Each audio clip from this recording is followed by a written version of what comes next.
Western Suburbs podcast, the first podcast of the year. This is a very exciting time of year, and we're here as we tape this on Tuesday afternoon. We're 3 days away from the first football Friday of the season. There's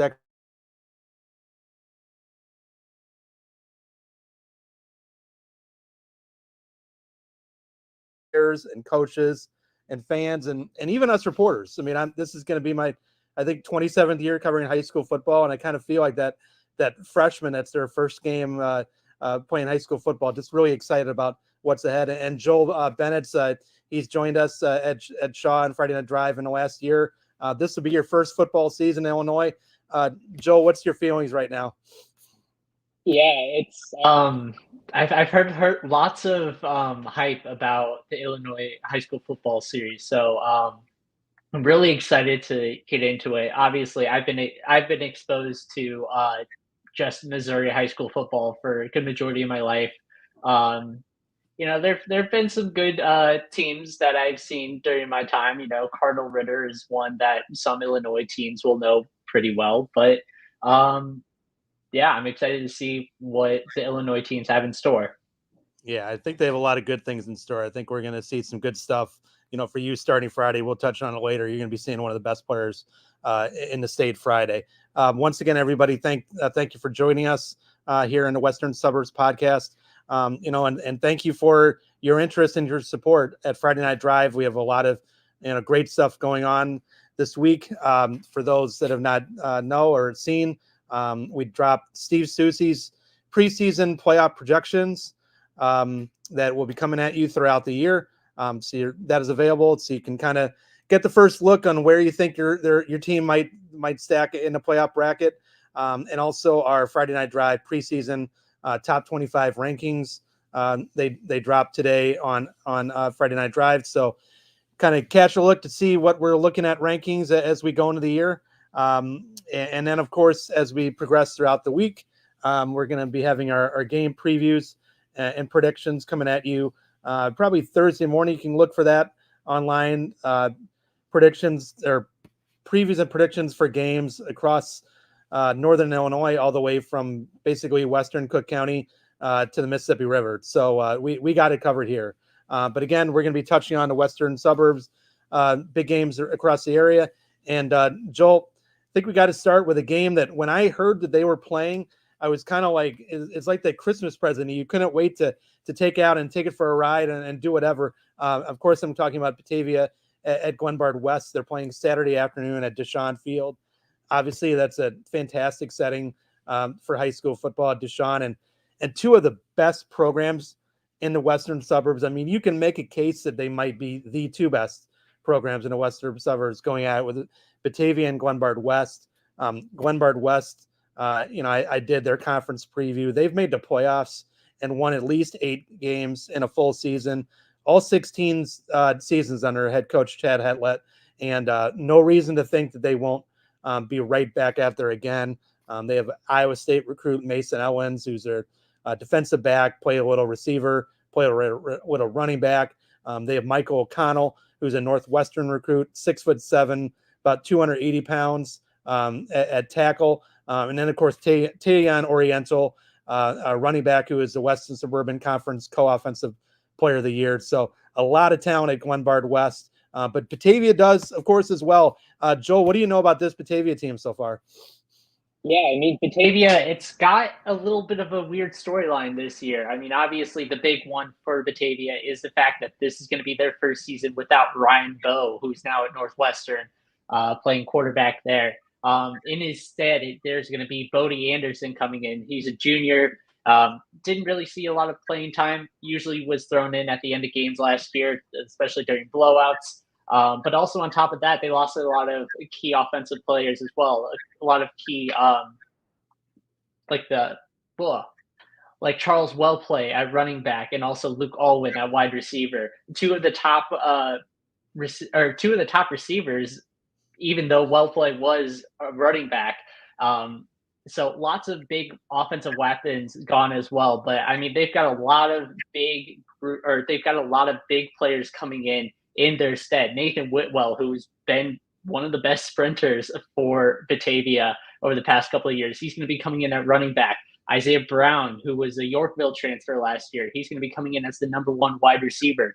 And I mean, Dennis Pyron has pretty much said that this group is probably one of the most explosive groups, one of the fastest groups that they've had in a long time. And that couldn't be even more true, especially on the defense. Malachi Smith is going to be one of the big names on the defensive line this year. And from what Pyron's been saying, he's going to be one of the best defensive linemen in the state. I mean, just based off of his explosiveness and his speed off of the line. Defensive backs, they've got 3 really good ones coming back. You got Josh Cayley coming in. You've got as well, hold on one second. You've got also Chase Osborne coming back, and you've also got Jacob Jancy. So you got 3 experienced defensive backs, and that's going to be really huge against Glenbard West's offense. So it's a really, even though they aren't returning a lot of their key players from last year, it's still going to be a very good Batavia team that Glenbard West is going to be facing on Saturday. It should be a really good measuring stick early for those programs. It's funny you'd say Batavia, one of the fastest teams that Coach Piron has said they've ever had. Coincidentally, Chad Hadlett said the same thing about his team. So again, a great measuring stick game for both of those programs. Glenbard West, boy, they jump right off the bat, having Batavia and Loyola come to Deshaun Field the first 2 Saturdays of the season. So, we'll see how it goes there.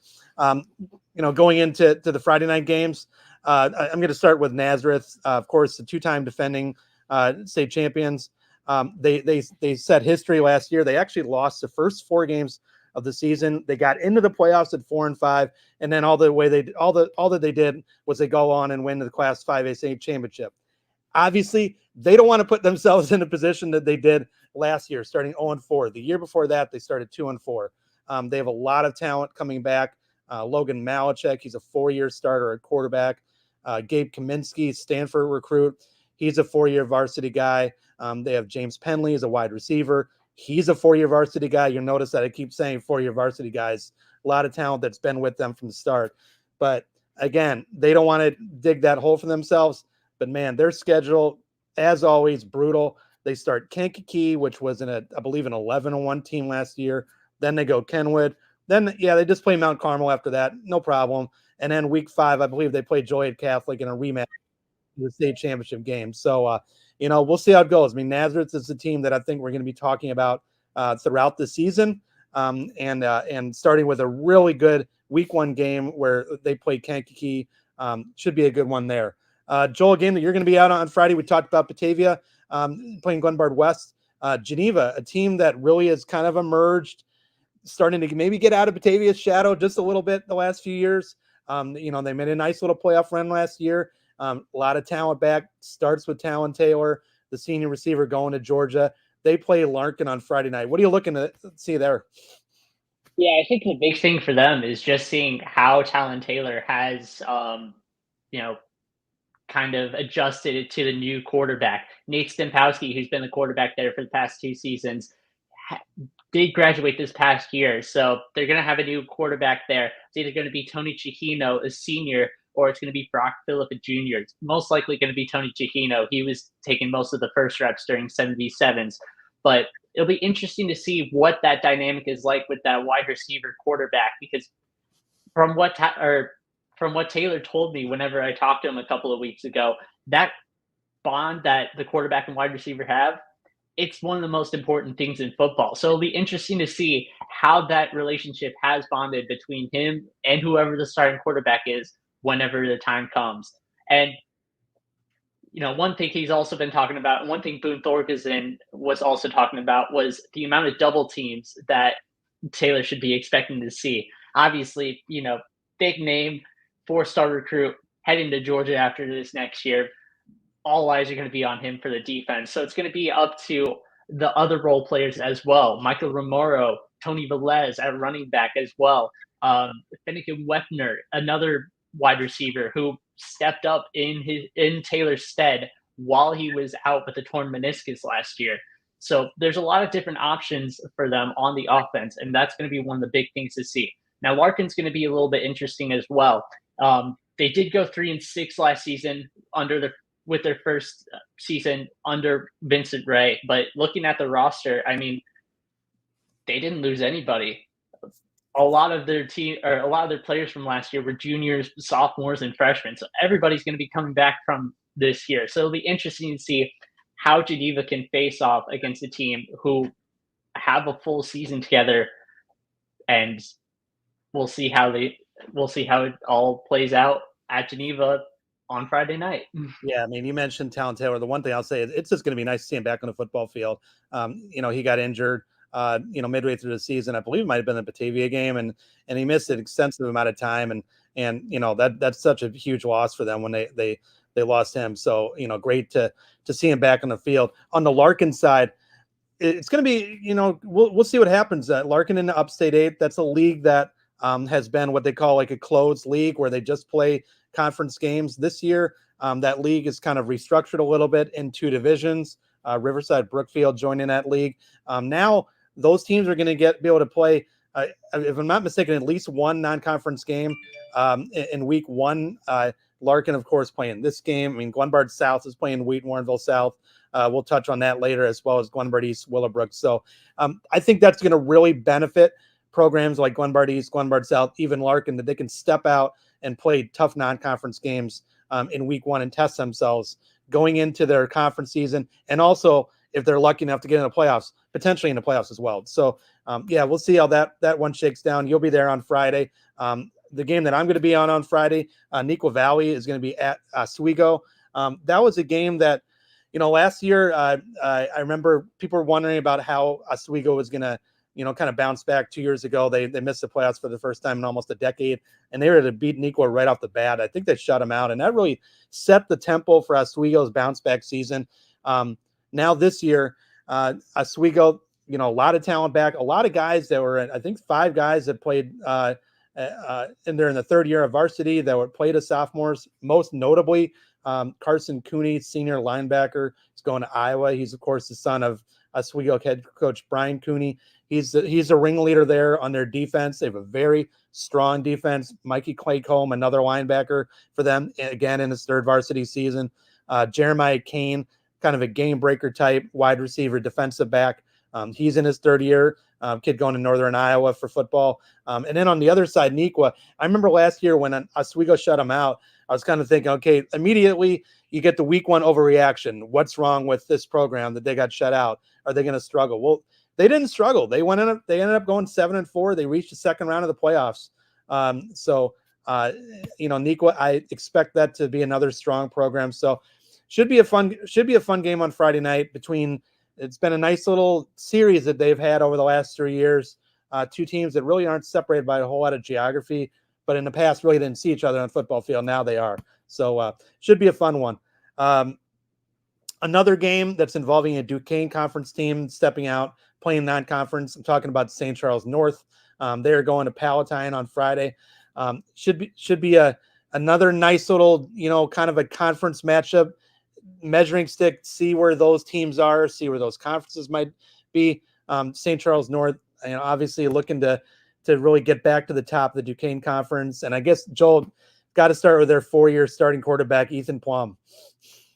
Yeah, I mean, Ethan Plum last year, he finally got his chance to kind of break out and show what he could really do, especially with that especially with the arm. That was the big thing that he did. He had over 2,500 passing yards last year.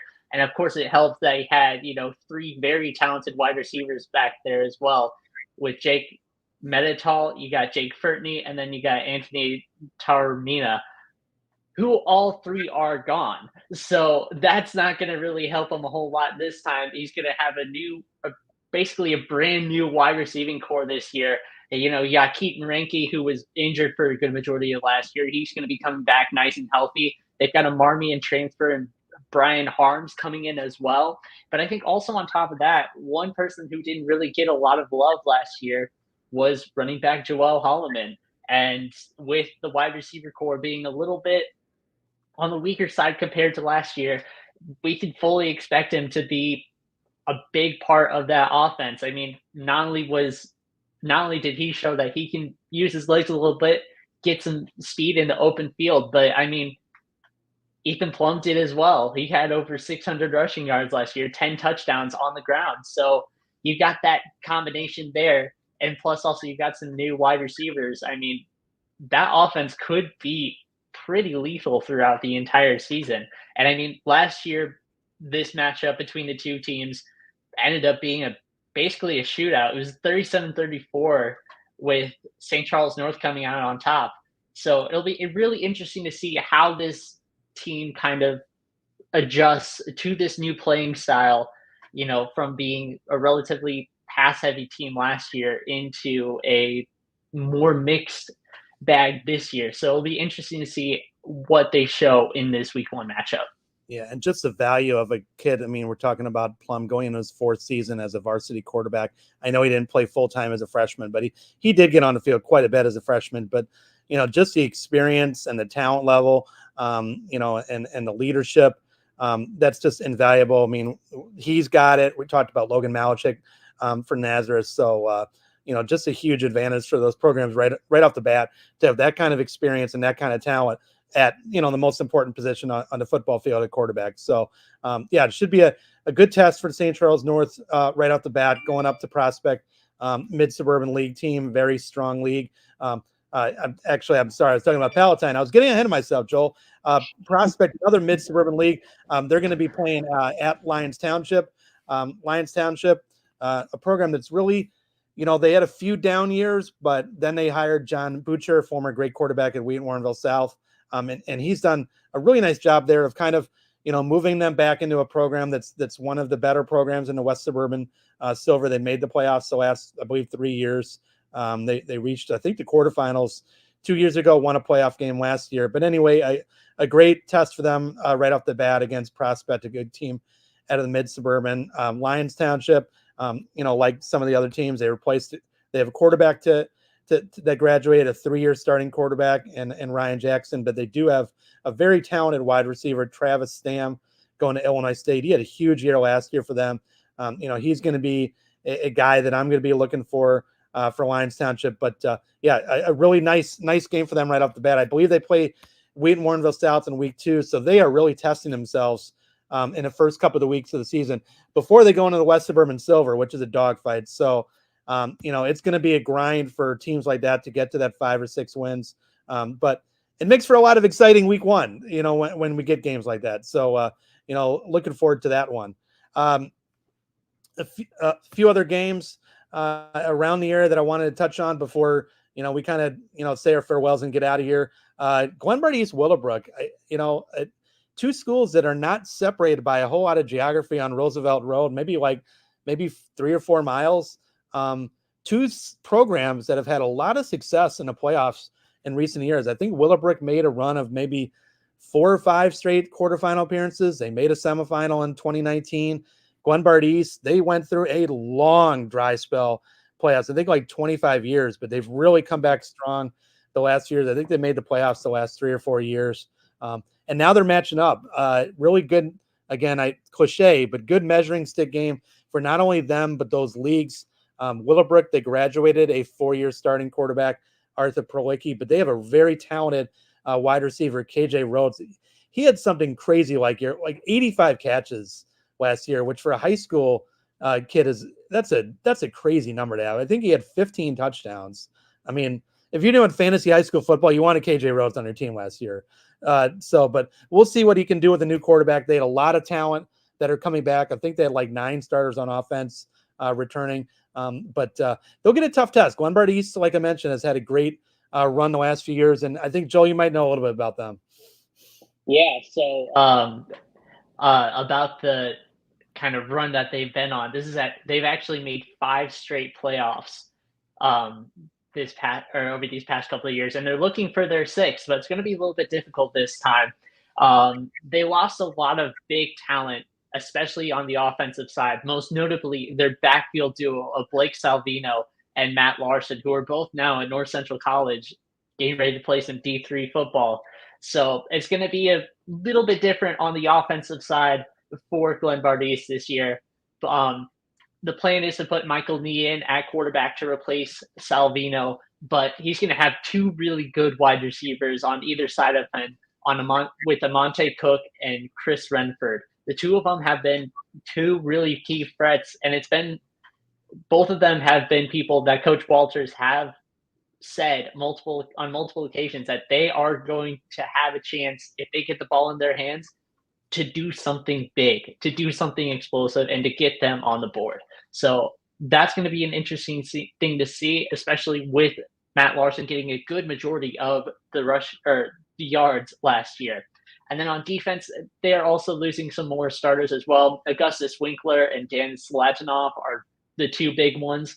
So it'll be interesting to see how those holes are filled up. I know that Walters mentioned that he was going to have Cooper Conless and Nick Payne on the line, and they're expecting them to kind of put the pressure on the quarterback as much as they can. And they'll also have Stephen Fox in the secondary to hopefully make sure that if a quarterback does manage to get some passes off, they aren't going to be going for very long, or they're going to be going the opposite way for an interception. So yeah, that should be a fun game. That's another one when schedules came out and I was like, ooh, that's a game that I'm kind of interested to see how that turns out, because it's two programs that don't really see each other, all the time, but they've had a good run of success. So it's like, yeah, I'd like to see them two on the field. Well, we're going to see them on the field on Friday. And yes, we're going to be there, covering for Friday Night Drive.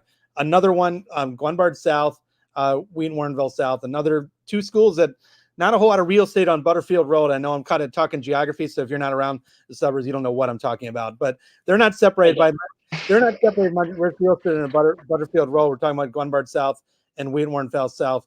But I'll start with Glenbard South. They lost, and you probably know about this too. They lost Cam Williams, who's now in Notre Dame. They had Michael Champagne, who's a 3-year starting quarterback. But I like this game for them in that I mentioned that Upstate 8 was a closed league before, and now with their reshuffling, they're getting to play some non-conference games, because I feel like teams like that, Glenbard South had a great run recently. They get into the 5A playoffs, but they really were not getting that non-conference test during the season. I like that now they're stepping up. They're playing like one of the better programs in 7A, 8A type in Wheaton Warrenville South. So I like that matchup. I don't know. What's your thoughts on that? Yeah, I think it's really good. I mean, obviously, Glenbard South is going to be returning a lot of key players from last year. I think they have 15 starters from last year, even without Champagne and Williams coming back. So that's going to be really big, especially on the defensive side. And that's going to prove to be a perfect test for Luca Carbonaro, who's going to be in his third year starting for Wheaton Warrenville South. And I think the big question for Wheaton Warrenville South is, can they win against playoff caliber teams? That was one of their big things from last year as well. They finished with a 5-5 record, but of that record, they went 1-5 against playoff teams, with their only win coming against Wheaton North, which was their first time beating them since 2019. So this is going to be a really good test for that Wheaton Warrenville South team. I mean, obviously, they've got two really good pass catchers there. You got Amari Williams, who's coming off of a 300-meter hurdle state championship in the spring. So he's proven he's got the speed, and now he's going to be heading to Northern Illinois next year. He's going to be somebody to look out for as well.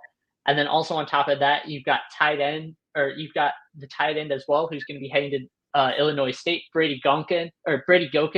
He's going to be a really good option as well off the line, and also as a pass blocker as well for Owen York, who's going to be replacing Matt Kreider in the backfield. And yeah, I think this is going to be a really important test for Wheaton Warrenville South, because Glenbard South has been a really good program, and if Wheaton Warrenville South wants to prove that this is a legit team this year, a win against a team like Glenbard South is definitely going to boost their resume, and it's definitely going to be a good confidence booster when they head into Duquesne conference play.